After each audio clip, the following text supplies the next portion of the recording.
Now, folks, if you know me well, you know I am a Michael Jackson fan. Goodness gracious. Me and him both share the same birthday, August 29th. Virgo in the house. But yeah, we are finally getting a Thriller documentary. I believe it was announced actually in 2022, but I was so far off that I didn't even bother to, follow the news about it because finally we got a trailer for the dang thing. Looks like it's coming on Showtime and Paramount Plus on December 2nd. Now, it's called Thriller 40,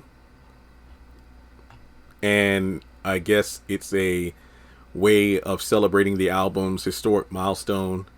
And yeah, because if I remember correctly, Bad 25 had a documentary of its own. So yeah, that came out around the same time as that album to celebrate that. But regardless, Thriller is finally getting the documentary treatment. Now, I did see the trailer, but I was slightly disappointed because I was waiting for a Spike Lee joint to pop up on my screen. But unfortunately, it doesn't look like he was the one directing this project, which I am definitely sad about. I am definitely sad about because Spike Lee did a phenomenal job with the Bad 25 documentary.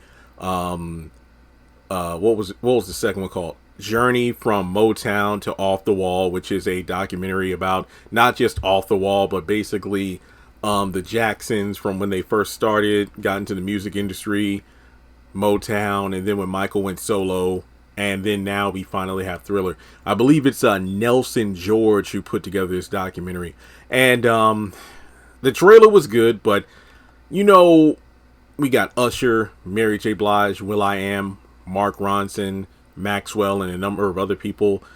You have John Landis, of course, who was the director of the Thriller short film, and more are going to be interviewed in this special. But the thing that made these specials, for lack of a better term, special to me, was hearing from the people who work with Michael on all the music videos / short films, who work with him in the studio, who were a part of the creative process, people who went on tour with Michael and, had a behind the scenes look of, the rehearsals and, the different performances and whatnot. And those closest to him who knew what Michael was like mentally, emotionally going through at the time of a particular album's creation.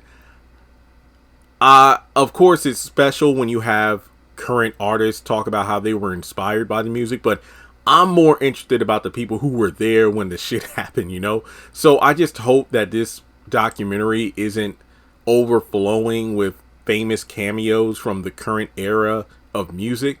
I hope we get a lot of in-depth just substance of what put this album together, because this is Thriller. Now, I know it's not everybody's favorite Michael album. Yes, it is the biggest because some people, the argument is, oh, Off the Wall was better than Thriller because Off the Wall was for the culture, Thriller was more pop. But regardless of that, I just feel like this documentary, it needs to do justice to Thriller, because Thriller, is it still the greatest selling album of all time? I think it depends on the country, because I think the Eagles in their compilation album, their greatest hits, overtook Thriller about 3 years ago or something like that. But in terms of worldwide sales, I think Thriller is still number one.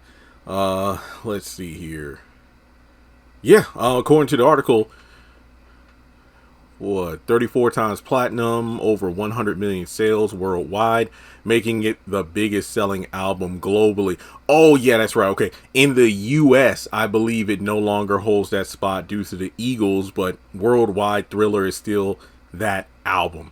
From there, let's see, it talks about how this documentary navigates the album's production process, the music videos, the moonwalk, which of course includes Motown 25, and the world domination of the project and its musical mastermind. It's the ultimate blueprint to modern pop music. If Thriller came out today, it would still be the greatest album ever made. I don't know about that. I don't know. Yeah, I know that's controversial, but I don't know. But then again, without Thriller, how many albums today would have even been made? Think about that. But regardless, I'm excited for the documentary. Like I said, I wish it was a Spike Lee joint, but I'm going to hold on to hope that the people behind this project know what they're doing and they'll do Thriller justice. I don't care if this is a 3-hour documentary. I feel like even if it was 3 hours or more, it still wouldn't be enough time to go over just the cultural impact of this album. So with that being said, let me know if you're excited for the documentary. I'll leave a link to the trailer in the comment section below. Like and subscribe, and I'll catch you in the next video.